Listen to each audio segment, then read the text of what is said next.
ตอนนี้กำลังเริ่มพิธีไหว้พระรับศีลเพื่อที่ตักบาตรที่วัดศรีบุญเฮืองบ้านดอนเขียวเหนือเมืองนบกแข็งขมวนพระเขาถวายพระสงฆ์พร้อมย่างพร้อมไปแล้วตอนนี้กำลังเริ่มพิธีในการไหว้พระรับศีลไหว้พระนั่นแหละอิเมนาสกาเลนะธัมโพธัมมาภิโพเสยามาอะระหังสัมมาสัมพุทโธภะคะวะโอธัมภะคะวันตังอะภิวาเทมิอิเมนาสกาเลนะธัมมังนะภิโพเสยามาสวากขาโตภะคะวะตาธัมโมธัมมังนามัสสามิอิเมนาสกาเลนะธัมสังฆังนะภิโพเสยามาสุปฏิปันโนภะคะวะโตสาวกสังโฆสังฆังนามามินะโมตัสสะภะคะวะโตอะระหะโตสัมมานะโมตัสสะภะคะวะโตอะระหะโตสัมมาสัมพุทธัสสะนะโมตัสสะอะระหะโตสัมมาสัมพุทธัสสะสันโฆมายังพันเตวิสุงลักขณาทายะติสรณเนนะสะปัญจศีลายัญจามาภูติยัมปิมายังพันเตวิสุงลักขณาทายะติสรณเนนะสหปัญจศีลายัญจามาตาปิยัมปิมายังพันเตวิสุงลักขณาทายะติสรณเนนะ งานเขาน้องเลยนะงานเขาน้องเลยนะ ปัญจศีลายัญจาสาธุสุนันตุคนโตเทเทวดาทั้งหลายเทยายังอยู่ทุกโมไม่ให้พระน้องดวงเดียวเลือดธรรมลูกพระนามลวงพาทุสังขาเรปะไม่ได้ที่ไรได้ที่ไกลได้ยินแล้วโอกาสละพนาลงมาอีกครั้งของการในโลกการไปสู่เร็วโดมขอเสริญดาวโกศลผู้วิเศษพงศ์พยาเวสสุวรรณดาวผู้พันคันสีผู้เจดีนุสารโทษเคยพามาให้แก่เกี่ยวนางคงยินแล้วเป็นหน้าที่มาดูนี่ได้กาไฟเป็นนอนน้ำนาไตคนนี้อันนั้นนำบารมีอันประเสริฐโลกหลาขอเสริญที่ปัญญาเจ้าทั้งหลาย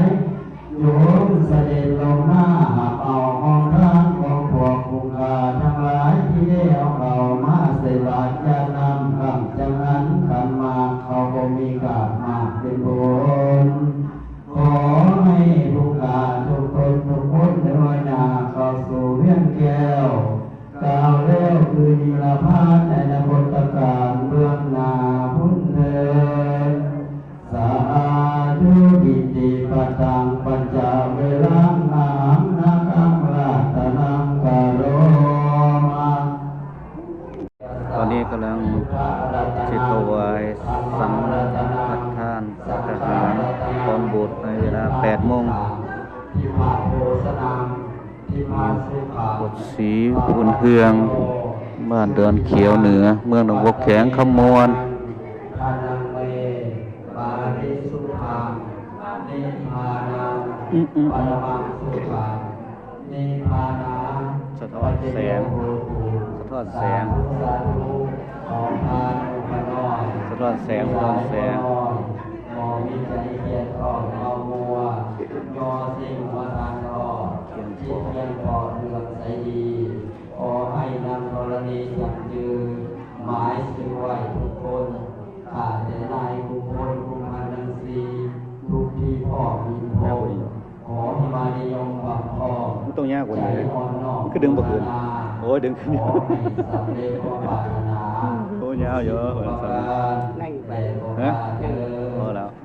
เบิดแล้ว มัจยังวันเตอิมังพิดาปาตังโอสนานังอัฏฐปริคารังกัปปาลุขังปัจเจยทานังภิกขุสังกัสสะโอโนสยามะสาธุโนพันเตภิกขุสังโฆอิมังพิดาปาตังโอสนานังปัจเจยทานังอัฏฐปริคารังวิปาริกันหาตุอัมหากังทิฆะรตังอิตายะสุขายะข้าแต่พระสงฆ์เจ้าผู้เจริญพวกข้าน้อยทั้งหลายสาบ้านคนเขียวได้น้อมนำมาแล้ว ซึ่งเข้าบิณฑบาตปัตตาหารพร้อมด้วยอัฐะซึ่งเป็นของบริวารทั้งหลายเหล่านี้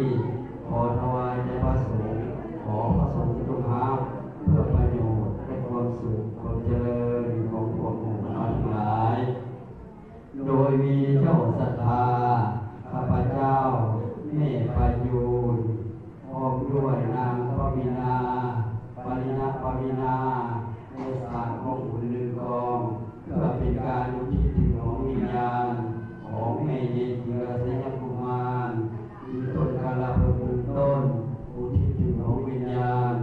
พ่อใหญ่บุญประเสริฐศิลป์และก็มีต้นกาลาเพิ่งต้นเพื่อเป็นการอุทิศถึงของวิญญาณของไอทวีประเสริฐศรีข้าพเจ้าท่านสนวนสยามกุมารมีต้นกาลาเพิ่งต้นเพื่อเป็นการอุทิศถึงของวิญญาณของออกมูลและเมตเจือต่อมามีพระอาจารย์สายสีไข่สายพนิชได้สร้างกองบุญหนึ่งกองเพื่อเป็นการอุทิศถึงของวิญญาณของพ่อบัวลาอยู่ที่เมืองปากซันแผนบริการไซเผ่าโมกนางคำสิงบริจาคปัจจัย200,000 กีบเพื่อเป็นการอุทิศถึงดวงวิญญาณของแม่มวลคำขอจงได้มาหาเอาถ้าหากว่าดวงวิญญาณของท่านทั้งหลายยังตกหลุดอยู่ก็ดีขอให้กุศลส่วนนี้จงไปทำไปสู่ไปโยกไปโยนให้เกิดดีถึงสุข